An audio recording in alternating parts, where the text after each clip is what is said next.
Hey there. The gap between you and the top 1% students isn't intelligence, it's honesty. You think you're studying, but you're really just rehearsing failure. You highlight lines you'll forget by tomorrow. You reread notes that never stick. You sit for hours and walk away with nothing. And the worst part? You know it. You feel it every time the exam comes and your mind goes blank. Most students never escape this loop, but here are the 10 study techniques that separate you from the 99% of students who stay stuck pretending to learn.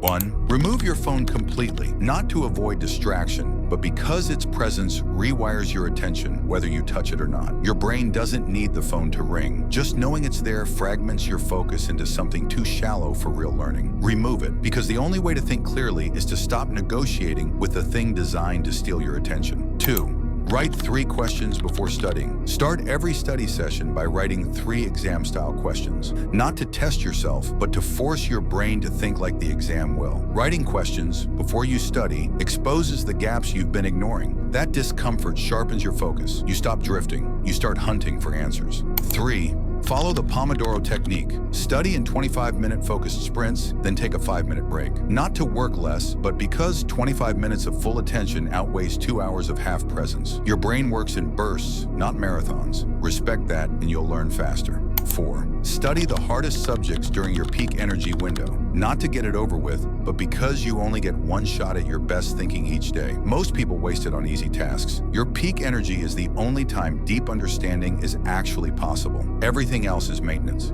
5. Lock in learning with active recall. Close your notes and write everything you remember, not to check progress, but to expose reality. Reading creates familiarity. Recall creates memory. The effort you feel while pulling information out is the learning. If it comes easily, it won't last. If it's hard, it sticks. 6. Stress test your knowledge with self-testing. Test yourself without notes, without hints, without mercy. Not to score well on practice tests, but to force your brain to retrieve under pressure. Your brain keeps what it's forced to use. Recognition lies. Retrieval decides. Every wrong answer is a map of exactly what to fix. 7. Prime your focus with movement. Move your body for 5 to 10 minutes before you sit down. Not to energize, but to reset your nervous system. Mental noise lives in a tense body. Movement clears it. 5 minutes of motion can unlock an hour of clean focus.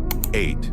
Use spaced repetition. Review 3 times in a week. Not to remember longer, but because your brain is designed to forget everything you don't prove matters. Spaced repetition convinces it the information is worth keeping. Without it, you're starting over every time. 9. Teach the concept out loud as if explaining to someone confused. Not to help anyone else, but because you don't actually understand something until you can explain it simply. Teaching forces clarity. It shows you exactly where your understanding falls apart. 10. Sleep consistently. Sleep 7 to 9 hours, especially before exams. Not to feel rested, but because your brain doesn't store memories while you're awake. Sleep is when everything you learn becomes permanent. Without it, today's work disappears by morning. Pick one, start today. Your future self thank you for it. And before you scroll, share this with that friend who studies for hours but still gets no results. And if you're serious about leaving the 99% behind, subscribe to the Inspire Path.